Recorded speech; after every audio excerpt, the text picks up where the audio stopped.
your top 10, Nick, like what were your top 3? I think AI we know was number 4, but what's your 1, 2, 3?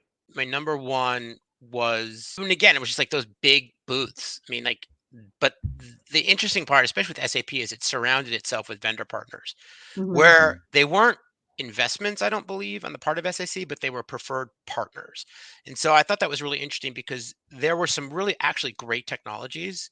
There was one product called Mention Me that I think, to go to one of my other NRF notes, was like in the top 10 with social networks.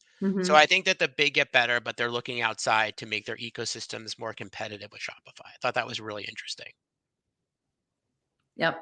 I mean, I just was like shocked that you're spending all this money to go to New York and be at NRF. I mean, it's not cheap and the booths were terrible. So it's like, it really matters. It's no different than spending money on paid social or Google Shopping and not having good imagery. So build a better booth.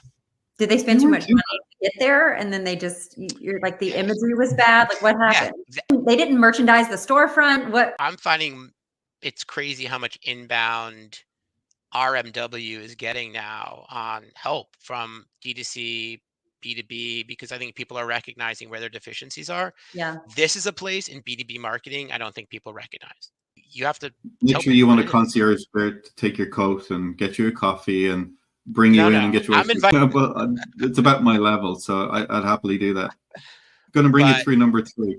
Social networks. I mean, people are finally catching on to getting their loyal customers to recommend them, but not only recommend them, build better community within them and get more activity.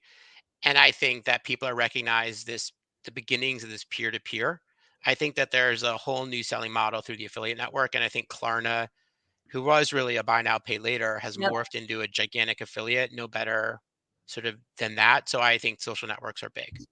And I haven't heard you guys, either of you, say anything about TikTok. Were anybody bringing it up? Was it in the hallway conversations and the bar conversations?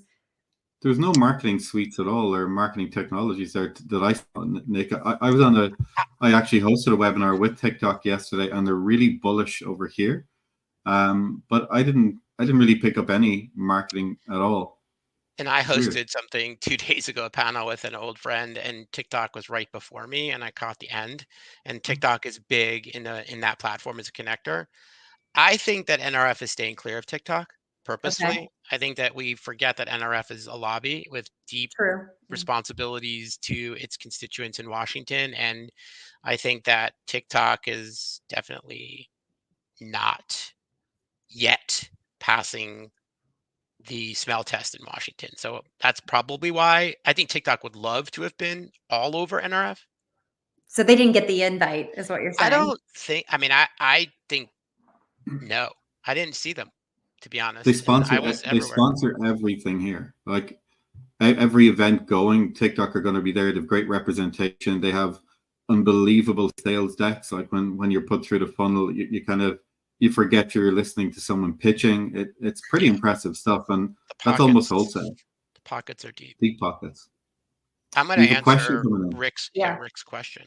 I was sort of derelict in my duty, didn't put it on this list. It's everywhere. And I think I had the privilege of attending the Shopify Partner Conference in October, and even Shopify, who has a ways to go, in my opinion, with that specific part of its product, is now really looking at B2B. So I think that between things like Flare or other marketplace, their wholesale gated password, it's big. And I don't know if you're seeing a lot of it too, Jess. Yeah, I think certainly wholesale or just partnerships in general. I think people are looking for new ways to access audiences that they don't have today. And so whether it's wholesale, whether it's partnerships, whether it's like strategically thinking about how me as one retailer can scratch another retailer's back and there's some symbiotic relationship, partnerships are critical to unlocking like that next layer of growth.